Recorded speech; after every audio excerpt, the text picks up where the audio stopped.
Good morning everyone, I am Sweety Singh Rajput. Welcome back to my YouTube channel. So guys, आज है 4 October 2023 daily current affair by SSR. So guys, आज का जो session है बहुत ज्यादा इंटरेस्टिंग है। आज आप जान पाएंगे आज के सेशन में कि अभी हाल ही में ऑनलाइन गेमिंग और कैसीनो पर कितने प्रतिशत का जीएसटी लगाया गया है, इसके बारे में भी हम जान पाएंगे। और अभी हाल ही में नोबेल प्राइज का भी अनाउंस हो गया है।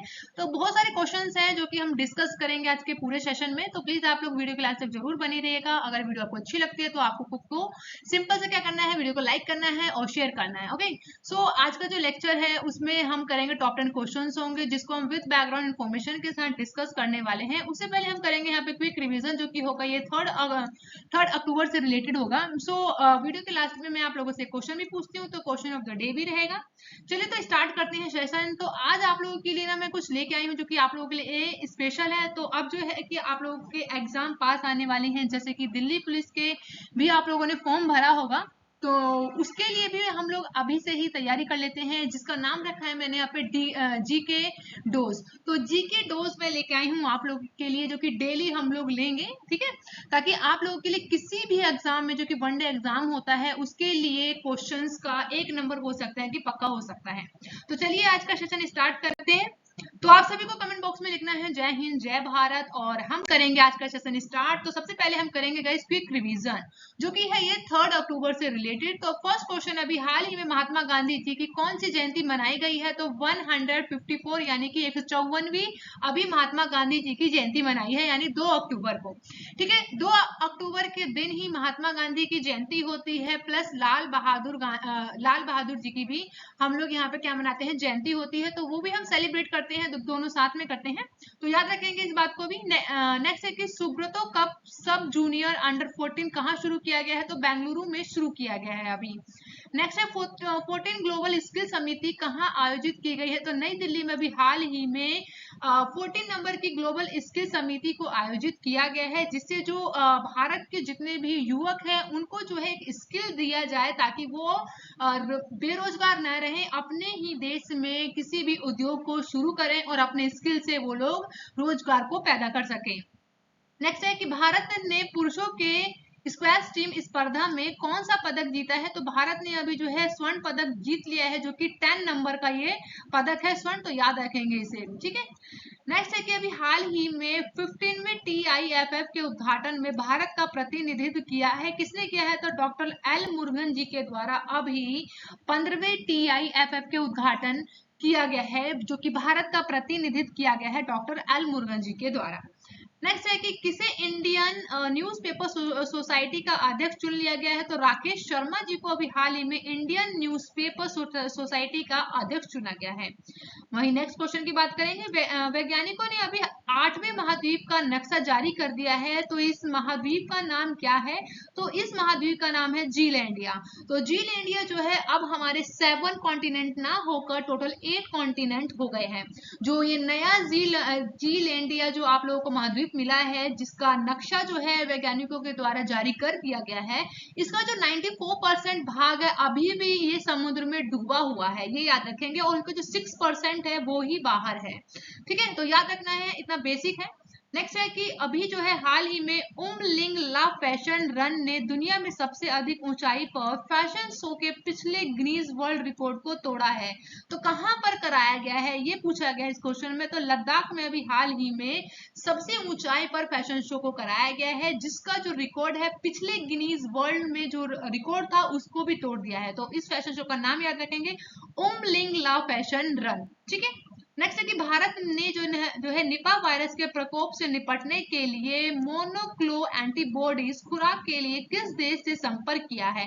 तो ऑस्ट्रेलिया के साथ अभी भारत ने संपर्क किया है, जो कि निपा वायरस से हमें बोल सकते हैं कि ये जो प्रकोप है उससे निपटने के लिए किया गया है। नेक्स्ट है कि किस टीम ने कोलकाता फुटबॉल लीग जीता है? तो मोहम्मडन स्पोर्टिंग के द्वारा भी हाल ही में कलकत्ता फुटबॉल लीग को जीत लिया गया है। सो यहाँ पे हमने किया है क्विक रिवीजन। अगर आप लोगों ने कल की वीडियो को नहीं देखा है तो आपको क्या करना है, सिंपल कल की वीडियो को जब देखना है, इन सभी क्वेश्चंस को मैंने डिटेल में डिस्कस किया है, तो प्लीज आप कल की वीडियो को जरूर देखें। सो यहाँ करेंगे हम आज के सेशन को स्टार्ट। आज है 4 October 2023, daily current affair by SSR. तो फर्स्ट क्वेश्चन आप सभी के सामने है, अभी हाल ही में यूपीएससी के सदस्य के रूप में किसने शपथ ली है? तो अभी जो है मेंबर ऑफ यूपीएससी चुने गए हैं, तो अभी हाल ही में इनको शपथ दिलाई गई है, तो वो कौन है? तो इनका नाम है डॉक्टर दिनेश दास। तो ऑप्शन सी बिल्कुल करेक्ट है। जिन्हें आप इमेज में देख रहे हैं, इन्हीं का नाम है डॉक्टर दिनेश दास। तो इन्हीं को ही अभी यूपीएससी के सदस्य के रूप में चुन लिया गया है। तो चलिए एक बार यहाँ पे हम बैकग्राउंड इन्फॉर्मेशन की बात करेंगे, साथ ही साथ यहाँ पे हम यूपीएससी के बारे में भी जानेंगे थोड़ा सा। तो यहाँ पे हम बात करेंगे डॉक्टर दिनेश दास जो है हाल ही में संघ लोक सेवा आयोग, जिसे आप बोलते हैं यूपीएससी यानी यूनियन पब्लिक सर्विस कमीशन के सदस्य के रूप में पद और गोपनीयता की शपथ दिला दी गई है। तो डॉक्टर दिनेश दास का नाम आप जरूर याद रखेंगे। चलिए तो यहाँ पे एक बार हम बात करते हैं यूपीएससी के बारे में। तो अब यहाँ पे हम बात करें तो यूपीएससी की स्थापना कब हुई थी, यानी इसे स्टैब्लिश कब किया गया था? तो 1 अक्टूबर 1926 को जो है अभी हाल ही में बोल सकते हैं कि यूपीएससी को स्थापित किया गया था, और अभी ही इसकी बोल सकते हैं कि स्थापना दिवस भी मनाया गया था। नेक्स्ट है कि संस्थापक कौन है? तो संस्थापक की बात करें, फाउंडर कौन थे? तो यूनाइटेड किंगडम सरकार थी, क्योंकि आप लोगों को पता है कि हमारा देश जो है पहले अंग्रेजों का गुलाम था। तो उस समय जो है अभी यहाँ पर बोल सकते हैं कि गवर्नमेंट जो थी वो यूनाइटेड किंगडम थी, तो उसी के टाइम पे यूपीएससी की स्थापना की गई थी। अगर यहाँ पे हेडक्वार्टर की बात करें तो हेडक्वार्टर कहाँ है? नई दिल्ली में है। अगर अब यहाँ पे हम बात करेंगे इसमें कुछ अदर पॉइंट्स की, जो की है ये भारत सरकार के अधीन जो है ग्रुप ए ऑफिसर जितने भी होते हैं उनकी पोस्टिंग करने के लिए भारत में केंद्रीय भर्ती एजेंसी के रूप में कार्य करती है।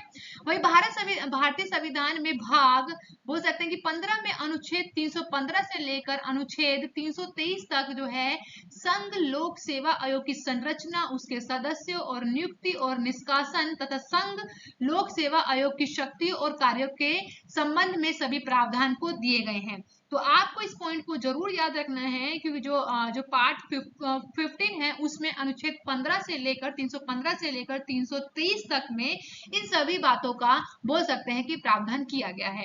वहीं यूपीएससी जो है आईएएस, आईपीएस और आईएफएस सहित विभिन्न सिविल सेवाओं में भर्ती के लिए प्रतियोगी परीक्षाओं को भी आयोजित करता है।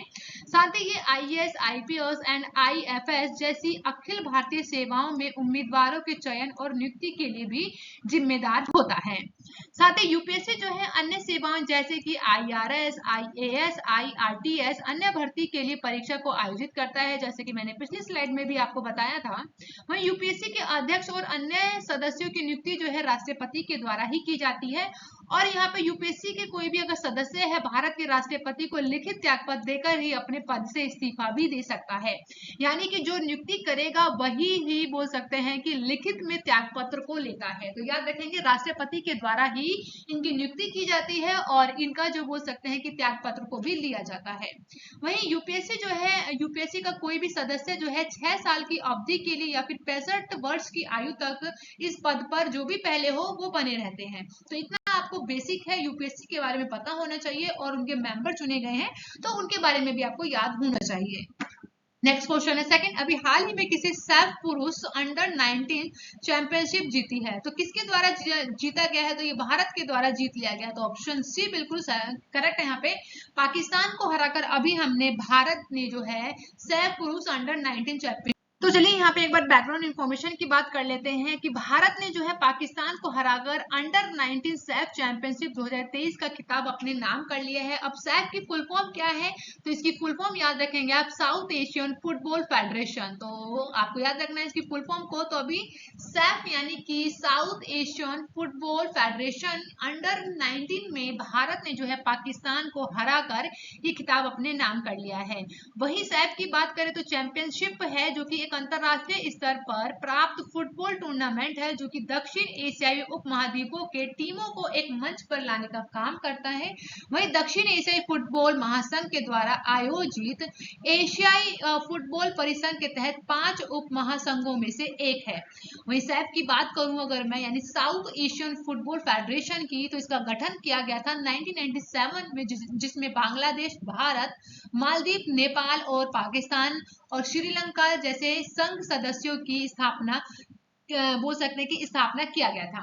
तो स्थापना का आपको डेट याद रखना है, 1997 में इसको स्टैब्लिश किया गया था। इसमें बांग्लादेश, भारत, मालदीव, नेपाल, पाकिस्तान और श्रीलंका के द्वारा किया गया। वही वर्तमान में सैफ सचिवालय की बात करें तो इसका हेडक्वार्टर बात करें तो कहाँ पर है, ढाका यानी बांग्लादेश से ही ये संचालित होता है। तो सैफ के बारे में याद रखेंगे, भारत ने जो है अभी पाकिस्तान को अंडर 19 में हरा कर ये किताब अपने नाम किया है। इसको मैंने आपको डिटेल में बता दिया है कि इसे कब स्टैब्लिश किया गया था, कौन कौन से इसमें सदस्य देश हैं और इसका हेडक्वार्टर कहाँ है। तो मूव करते हैं नेक्स्ट क्वेश्चन की, जो कि है थर्ड। हाल ही में भारत किस स्थान पर पहली बार पेटा ट्रैवल मार्ट 2023 की मेजबानी करेगा? तो भारत जो है अभी हाल ही में पेटा ट्रैवल मार्ट 2023 की मेजबानी कर रहा है। तो कहाँ कर रहा है ये याद रखेंगे, ऑप्शन सी बिल्कुल करेक्ट है, यानी नई दिल्ली में। तो नई दिल्ली में भी हाल ही में पेटा ट्रैवल मार्ट 2023 की बोल सकते हैं कि मेजबानी कर रहा है भारत में भी पहली बार। तो इसकी बैकग्राउंड इन्फॉर्मेशन को समझना इंपॉर्टेंट हो जाता है, क्योंकि भारत जो है पहली बार कर रहा है। तो भारत सरकार जो है, भारत सरकार का जो पर्यटन मंत्रालय है, यानी कि पेटा की फुल फॉर्म सबसे पहले आप लोगों को याद रखनी है। पेटा मीन्स की Pacific Asia travel association travel mart 2023 में हो सकता है कि 46वें संस्करण का आयोजन किया जा रहा है। ये कार्यक्रम जो है प्रभावशाली प्रदर्शन अंतरराष्ट्रीय सह कन्वेंशन सेंटर प्रगति मैदान यानी नई दिल्ली में 4 से 6 अक्टूबर के बीच में आयोजित किया जा रहा है। वहीं Pacific Asia travels association PETA की स्थापना की बात करूं तो 1951 में इसको स्टैब्लिश किया गया था और इसका मुख्यालय कहाँ है, बैंकॉक में है। और विश्व स्तर पर एक गैर लाभकारी संघ के रूप में ये मान्यता प्राप्त है। वहीं एशिया प्रशांत क्षेत्र में यात्रा और पर्यटन के जिम्मेदार विकास और महत्वपूर्ण भूमिका निभाता है। मीन्स कि अगर जो भी पर्यटन से रिलेटेड जो भी यात्रा है, यानी जो भी पर्यटन से रिलेटेड यहाँ पे काम किए जाते हैं, उसकी सारी की सारी जिम्मेदारी और उसका विकास का काम करना ही पेटा का काम है। ठीक है, तो पेटा जो है पेटा ट्रेवल मार्ट यानी कि पर्यटन क्षेत्र के भीतर एक महत्वपूर्ण अंतरराष्ट्रीय व्यापार प्रदर्शनी के रूप में ये काम करता है, जो कि मुख्य रूप से एशिया प्रशांत क्षेत्र से वैश्विक खरीदों और विक्रेताओं के बीच जो है व्यापार बातचीत के लिए एक मंच का रूप भी काम करता है। तो इंपॉर्टेंट है क्योंकि इसी के बेस पर जो है पूरे विश्व में एशिया प्रशांत महाक्षेत्र जो है वो पूरे विश्व में जो भी हमें अगर बोल सकते हैं बिजनेस के बोल सकते हैं कि बिजनेस की तरफ से देखें तो जो भी बिजनेस होता है उसमें खरीदने के लिए और विक्रेताओं के लिए जो बीच में बातचीत का काम कौन कराता है यहाँ पर, तो पेटा ही करवाता है। तो याद रखेंगे इन सभी के बारे में। नेक्स्ट क्वेश्चन है फोर्थ, अभी हाल ही में नारी शक्ति वंदन अधिनियम कौन सा संविधान संशोधन बना है? तो इम्पोर्टेंट क्वेश्चन है ये, क्योंकि ये जो है अभी आने वाले टाइम तक बना रहेगा, क्योंकि अभी जो है ये जो बन चुका है कानून नारी शक्ति वंदन अधिनियम, इसको जो है 2029 तक लेके जाएंगे, क्योंकि अभी इसे हम लोग लागू नहीं कर पाएंगे और ना ही अभी लागू हो पाएगा। इसलिए नहीं हो पाएगा क्योंकि अभी जो है अभी हमारा बोल सकते हैं कि जनगणना नहीं हुई है और अभी परिसीमन भी नहीं किया गया है। तो सबसे पहले जो है जनगणना किया जाएगा, उसके बाद ही परिसीमन किया जाएगा। इसलिए जो है अभी नारी शक्ति वंदन अधिनियम को लागू करने में टाइम लगेगा, यानी कि ये बोल सकते हैं कि ग्राउंड लेवल पर अभी देखने को नहीं मिलेगा। मैंने आपको रीजन बता दिया है। अब यह बात करेंगे हम लोग कि नारी शक्ति वंदन अधिनियम जो है कौन सा संविधान संशोधन बना है, तो आप ऑप्शन डी को याद रखेंगे, यानी कि 106 यानी 106 जो है ये संविधान संशोधन बना है नारी शक्ति वंदन अधिनियम। इसके ऊपर हम लोग जो है ना पूरे डिटेल में डिस्कस करेंगे कि इसके ऊपर मैं जो है सेपरेट वीडियो बनाऊंगी नारी शक्ति वंदन अधिनियम के लिए। तो अगर आप लोगों को पूरे डिटेल में समझना है तो आप लोग मुझे कमेंट बॉक्स में जरूर बताइएगा कि मैं इसके ऊपर वीडियो बनाऊं कि नहीं। ठीक है, तो चलिए अब आगे मूव करते हैं, जो कि है फिफ्थ क्वेश्चन। हाल ही में अभी मोहम्मद मोइजू ने किस देश के राष्ट्रपति का चुनाव जीत लिया है?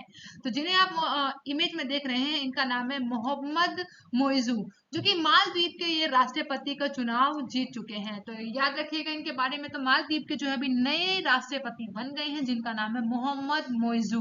तो चलिए एक बार बैकग्राउंड इन्फॉर्मेशन की बात करें तो मालदीव के राष्ट्रपति जो है चुनाव में विपक्षी उम्मीदवार के रूप में थे जिनका नाम है मोहम्मद मोइज, जिन्होंने बोल सकते हैं कि 53% से अधिक वोट हासिल कर लिया है और इन्होंने शानदार जीत भी अपने नाम कर लिया। वही मोइजिज की बात करें तो चीन समर्थक माना जाता है इनको। अगर मैं बात करूं कि मोहम्मद मुइज जो है इनको प्रॉपरली पूरी तरीके से बोल सकते हैं कि चीन के समर्थक हैं, तो इसलिए हमारे लिए थोड़ा सा यहाँ पे बोल सकते हैं कि अलग बात हो जाएगी। जिन्होंने जो है इस चुनाव में प्रोग्रेसिव पार्टी ऑफ मालदीव जिसे पीपीएम के उम्मीदवार रहे हैं और भारत समर्थक मौजूदा राष्ट्रपति जिनका नाम है इब्राहिम मोहम्मद सोलिही को हराकर ये जो है अब राष्ट्रपति बन गए हैं। तो इनका नाम याद रखना है आपने, मोहम्मद मुइज, जो कि 53% अधिक वोटों को हासिल करके ये मालदीव के राष्ट्रपति बन गए हैं। किन्हें हराकर बने हैं तो इनका नाम भी याद रखेंगे, इब्राहिम मोहम्मद सोहिल। ठीक है, तो इनके बारे में याद रखेंगे। चलिए एक बार हम लोग यहाँ पे समझ लेते हैं, मालदीव का नाम आया है तो मालदीव के बारे में जाने। तो मालदीव का लोकेशन सबसे पहले देख लीजिए, ये तो है हमारा प्यारा भारत जो कि इंडिया आप लोग को दिखाई दे रहा है, और यहाँ पे आप लोग लोकेशन में देख पा रहे हैं श्रीलंका है। ठीक है, तो श्रीलंका और बोल सकते हैं कि भारत से दूर यहाँ पर क्या है, ये मालदीव है। तो मालदीव की जो कैपिटल है वो क्या है, माले है, तो याद रखेंगे, और ये इंडियन ओशन में है। ठीक है, तो अब बात करते हैं यहाँ पे इसके सभी पॉइंट्सों को डिस्कस कर लेते हैं। तो मालदीव की राजधानी क्या है, माले है, और ये देश से जो है एशिया महादेश के अंतर्गत ही आता है। इसके कुल क्षेत्र लगभग जो है 298 वर्ग किलोमीटर में फैला हुआ है, और यहाँ की जो राष्ट्रीय मुद्रा है यानी कि नेशनल करेंसी की बात करें तो क्या है, मालदीव रुपया है। रुपया नहीं है, ध्यान से सुनिएगा, मालदीव रुपया है। वहीं मालदीव जो है की बात करें इसकी, तो ये 12 छोटे छोटे प्रवाल द्वीपों से मिलकर बना हुआ है। वहीं मालदीव के राष्ट्रपति कौन है, तो इब्राहिम मोहम्मद सोहिल है, जो कि इस वक्त अब ये जो है हार चुके हैं। और अभी हमने फुल डिस्कस किया है कि किन्हें हराकर अभी जो है कौन प्रेजेंट में बने हैं। जल्दी से मुझे कमेंट बॉक्स में बताइए, ताकि आप लोग कमेंट बॉक्स में लिखेंगे तो आपके माइंड में कहीं ना कहीं जाके वो सेव हो जाएगा। तो आप लोगों को कमेंट बॉक्स में बताना है अभी हाल ही में मालदीव के राष्ट्रपति कौन बने हैं। नेक्स्ट क्वेश्चन है, सिक्स क्वेश्चन, हाल ही में 2023 एशियाई खेलों में अविनाश सांबले ने स्वर्ण पदक जीता है, उनका का संबंध किस खेल से है। तो इंपॉर्टेंट है, ये तो आप लोगों को पता चल गया कि स्वर्ण पदक जीत लिया है अविनाश सांबले ने, लेकिन इनका जो खेल है वो खेल क्या है, किस खेल में जीते हैं, तो याद रखेंगे स्टीपल पेज।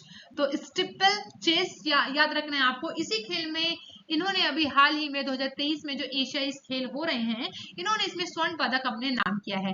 तो देखिए आप इमेज में आप देख सकते हैं इन्हें, तो इनका नाम है अविनाश सांबले। तो अविनाश सांबले जो है अभी हाल ही में स्टीपल चेस में अविनाश सांबले ने भारत को 12वां गोल्ड मेडल दिलाने का काम किया है।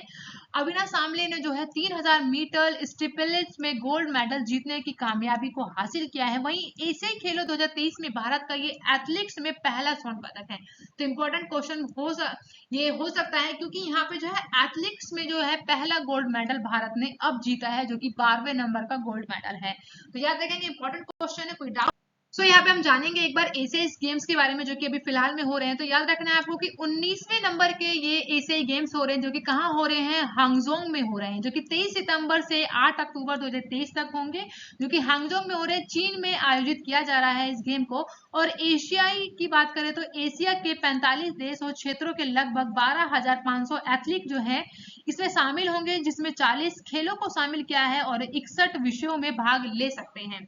वहीं इस खेल का जो नारा रखा है, बोल सकते हैं स्लोगन की बात करें तो क्या है, हार्ट टू हार्ट यानी एट द फ्यूचर, ये इसका क्या रखा गया है, स्लोगन है। तो स्लोगन को याद रखना है आपने।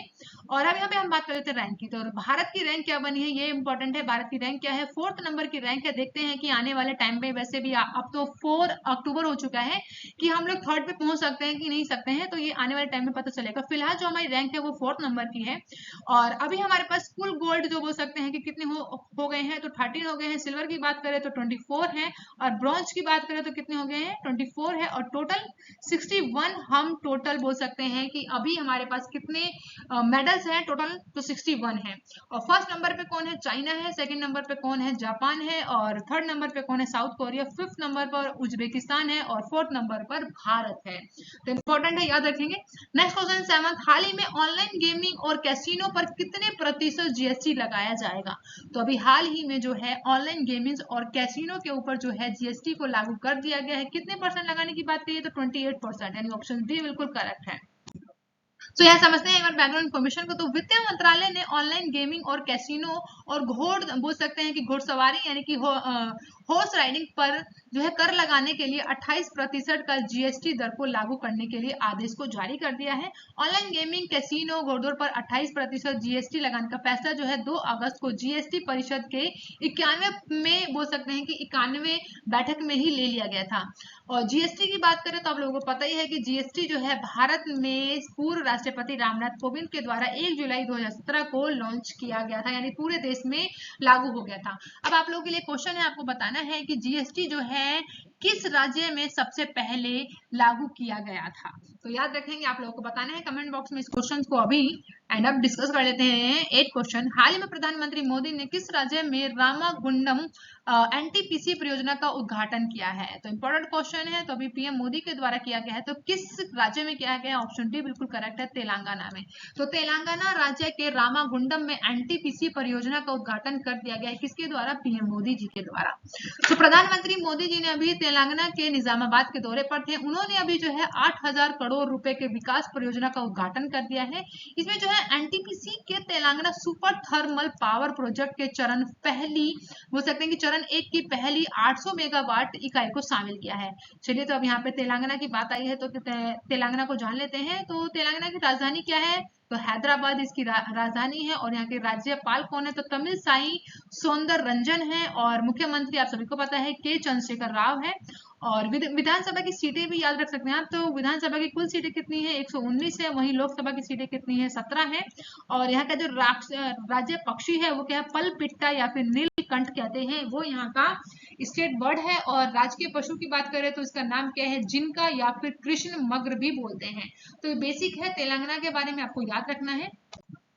एंड अब बात करेंगे यहाँ पे एक बार कि तेलंगाना से जुड़े हुए कुछ करंट अफेयर है, तो चलिए इसको भी हम डिस्कस कर लेते हैं। तेलंगाना सरकार ने अभी जो है एक स्थायी रोबोटिक पारिस्थितिक तंत्र को स्थापित करने के लिए राज्य रोबोटिक्स फ्रेमवर्क को लॉन्च किया गया है। साथ ही भारत के 3 शहर हैं जो कि UNESCO global network learning sitting में शामिल हुए हैं, जो कि कौन से राज्य के हैं, तेलंगाना के ही हैं। तो केरल के हैं यहाँ पर, कौन से हैं, तो केरल के 2 शहर हैं जिसका नाम है त्रिशूर और नीलांबूर। और तेलंगाना की बात करें तो विरागल शामिल है। तो याद रखेंगे, यहाँ पे तेलंगाना से रिलेटेड हम करंट अफेयर को कवर कर रहे हैं।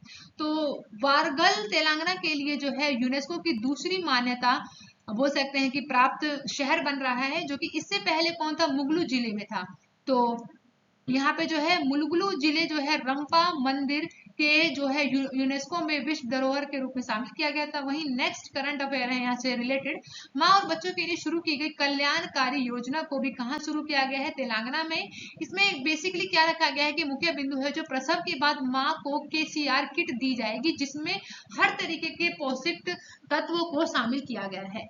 वही तेलंगाना के बोल सकते हैं कि नेक्स्ट यहाँ पे करंट अफेयर है इससे रिलेटेड। तो तेलंगाना के योग्य बोल सकते हैं कि 100% आबादी जो है कोविड में पहली बार डोज लगाने का लक्ष्य हासिल कर लिया था। तो तेलंगाना वो राज्य है जहां पर कोविड में 100% आबादी है जिसने कोविड में जितने भी डोज लेने थे उनका 100% का रेशियो रहा था। नेक्स्ट क्वेश्चन है 9। हाल ही में भारत और किस देश ने अलास्का में 2 सप्ताह के युद्ध खेल की शुरुआत की है। तो कहां पे किया गया है, तो याद रखेंगे ऑप्शन ए बिल्कुल करेक्ट है, यानी अमेरिका में। तो भारत और अमेरिका के द्वारा अलास्का में 2 सप्ताह के युद्ध खेल का बोल सकते हैं। चलिए, तो यहाँ पे हम डिस्कस करते हैं नेक्स्ट क्वेश्चन, जो कि 10th है, मोस्ट इंपोर्टेंट क्वेश्चन है। तो इसके ऊपर आपको स्टार बना लेना है, तो इसे स्टार बना लीजिएगा। हाल ही में ड्रू विस्मैन और कैटलीन कार्को ने किस क्षेत्र में 2023 के नोबेल पुरस्कार के लिए चुने गए हैं, ये तो याद रखेंगे आप। इन्हें चुना गया है चिकित्सा के क्षेत्र में, यानी ऑप्शन बी बिल्कुल करेक्ट है, यानी मेडिसिन के क्षेत्र में ड्रू विस्मैन एंड कैटलीन कार्को को 2023 के नोबेल पुरस्कार के लिए चुन लिया गया है। तो इस इमेज में आप देख सकते हैं इन लोगों को। तो चलिए एक बार हम इनके यहाँ पे बैकग्राउंड इन्फॉर्मेशन को समझते हैं। तो फिजियोलॉजी या फिर मेडिसिन के क्षेत्र में 2023 का नोबेल पुरस्कार कैटलीन कार्किको और ड्रू विस्मैन को दिया जा रहा है, क्योंकि सम्मान उनको जो दिया जा रहा है बेसिकली वो किस क्षेत्र में दिया जा रहा है, तो इन्हें न्यूक्लियर साइड बेस्ड संशोधन से संबंधित उनकी खोज के लिए प्रदान किया जा रहा है, जिन्होंने जो है कोविड-19 के खिलाफ प्रभावी mRNA के बोल सकते हैं कि mRNA के टीकों का विकास में सक्षम बनाया था। तो आपको उन दोनों का नाम याद रखना है, जो कि नाम है आपको याद रखने हैं, क्या है, कैटालीन कार्कियो और दूसरे का नाम है जिनका नाम है ड्रू विस्मैन। इन दोनों का नाम याद रखेंगे जिन्हें फिजियोलॉजी और मेडिसिन के क्षेत्र में दिया गया है नोबेल। तो चलिए यहाँ पे जानते हैं नोबेल प्राइज के बारे में। तो नोबेल प्राइज जिनके नाम पर दिया जाता है उनका नाम है अल्फ्रेड नोबेल। इन्होंने जो डायनामाइट का आविष्कार किया था इन्हीं के नाम पर ही जो है नोबेल प्राइज दिया जाता है। और बेसिकली पहली बार जो है ये पुरस्कार 1901 में शुरुआत की गई थी। ये जो है पुरस्कार जो है 6 श्रेणियों में दिया जाता है, जो कि भौतिकी के क्षेत्र में दिया जाता है, साहित्य के क्षेत्र में दिया जाता है, शांति के क्षेत्र में दिया जाता है, वही रसायन के क्षेत्र में भी आपको ये मिलता है, और फिजियोलॉजी या फिर चिकित्सा के क्षेत्र में, और अर्थशास्त्री या फिर बैंकों द्वारा भी दिया जाता है। तो अर्थशास्त्री को भी दिया जाता है प्राइज। तो 6 फील्ड में बोल सकते हैं कि नोबेल प्राइज दिया जाता है, और इसकी शुरुआत तो 1901 में कर दिया गया था। वही पुरस्कार समारोह का आयोजन जो है हर साल दिसंबर में स्टॉकहोम स्वीडन में किया जाता है। शांति पुरस्कार जो है स्टॉकहोम के समारोह में नहीं दिया जाता, बल्कि ये हर साल उस दिन बोल सकते हैं कि ये दिया जाता है आपको एलोसो में, नॉर्वे में ही दिया जाता है, यानी कि नॉर्वे के एलासो में दिया जाता है। प्रत्येक नोबेल पुरस्कार विजेता को क्या मिलता है, तो एक स्वर्ण पदक दिया जाता है और एक डिप्लोमा, और उसके साथ एक मुद्रित पुरस्कार भी शामिल किया जाता है। नोबेल पुरस्कार जो है मरण उपरांत नहीं दिया जाता है, ये आपको याद रखना है, क्योंकि ये आपसे एग्जामिनर पूछ सकता है। साथ ही साथ साझा रूप से अधिकतम 3 लोगों को ही नोबेल पुरस्कार दिया जा सकता है। नोबेल पुरस्कार प्राप्त करने वाले प्रथम भारतीय थे जिनका नाम है रविंद्रनाथ टैगोर, जिन्हें साहित्य के लिए 1913 में मिला था। नोबेल पुरस्कार प्राप्त करने वाले प्रथम भारतीय महिला है जिनका नाम है मदर टेरेसा, और उन्हें शांति के लिए 1979 में दिया गया था। ये वो तो ये बहुत ज्यादा इंपॉर्टेंट है, ये स्लाइड आप लोगों को नोट कर लेना है अपनी नोटबुक में, और इम्पोर्टेंट है। सो आई थिंक आप लोगों को यहाँ तक समझ में आया होगा। कोई भी डाउट होता है तो आप लोग। तो यहाँ पे हम बात करेंगे आज जीके डोज की, जो कि जीके डोज का आपका जो है फर्स्ट डोज मिलने वाला है आपको। तो डेली जीके डोज में जो है 5 क्वेश्चंस होंगे, जो कि आपके आने वाले एग्जाम के लिए एक क्वेश्चंस को पूरा पक्का कर देगा। तो चलिए यहाँ पे 5 क्वेश्चंस हैं, उनको हम यहाँ पे आप लोग बोल सकते हैं कि पढ़ते हैं। तो फर्स्ट क्वेश्चन है कि अभी श्रीनगर की स्थापना जो है किस शासक ने की थी, तो श्रीनगर की स्थापना अशोक के द्वारा किया गया था। वही दिल्ली संतुलन नहीं, यहाँ पे संतुलन नहीं है, दिल्ली संतुलन में सबसे लंबी अवधि तक किस वंश का शासन था, तो याद रखेंगे तुगलक वंश का। नेक्स्ट है कि अशोक के अभिलेख में उसके किस एकमात्र पुत्र की चर्चा की गई, तो तिबिर उनके पुत्र थे, उन्हीं की जो है अभिलेख में चर्चा की गई है। नेक्स्ट है हिंदुस्तान की राजधानी दिल्ली से दौलताबाद किस शासक ने हस्तांतरित किया, तो मोहम्मद बिन तुगलक के द्वारा जो है राजधानी दिल्ली से दौलताबाद को बोल सकते हैं कि हस्तांतरित किया गया था। नेक्स्ट 5th क्वेश्चन है अशोक ने अपने किस शिलालेख में स्वयं का उल्लेख किया है, तो मास्की बोल सकते हैं कि एक शिलालेख है, उसमें अशोक ने स्वयं का उल्लेख किया है। तो ये आप लोग को जीके डोज कैसा लगा आप मुझे कमेंट बॉक्स में जरूर बताइएगा। ओके, सो आगे बढ़ते हैं। आगे है आप लोगों के लिए क्वेश्चन ऑफ द डे, तो आप लोग कमेंट बॉक्स में बताना है। हाल ही में वैज्ञानिकों ने अभी 8 महाद्वीपों का नक्शा जारी किया है, और इस महाद्वीप का नाम क्या है, तो आप लोगों के लिए 4 ऑप्शन है, करेक्ट ऑप्शन को आपको कमेंट बॉक्स में। सो यहाँ पे हम डिस्कस करेंगे जो मैंने कल की वीडियो में आप लोगों से क्वेश्चन पूछा था, वो है हाल ही में प्रेस ट्रस्ट ऑफ इंडिया के अध्यक्ष कौन चुने गए हैं, तो इनका नाम है A.K. संताना। तो आपको इनका नाम भी याद रखना है, तो इम्पोर्टेंट है। Thank you for watching guys. आप लोग अपना बहुत ज्यादा ध्यान रखिए और बहुत अच्छे से पढ़ाई कीजिए, और मेरी वीडियो को लाइक एंड शेयर करना ना भूलिए। आपको वीडियो कैसी लगी आपको कमेंट बॉक्स में बताना है। Thank you guys and bye bye, take care.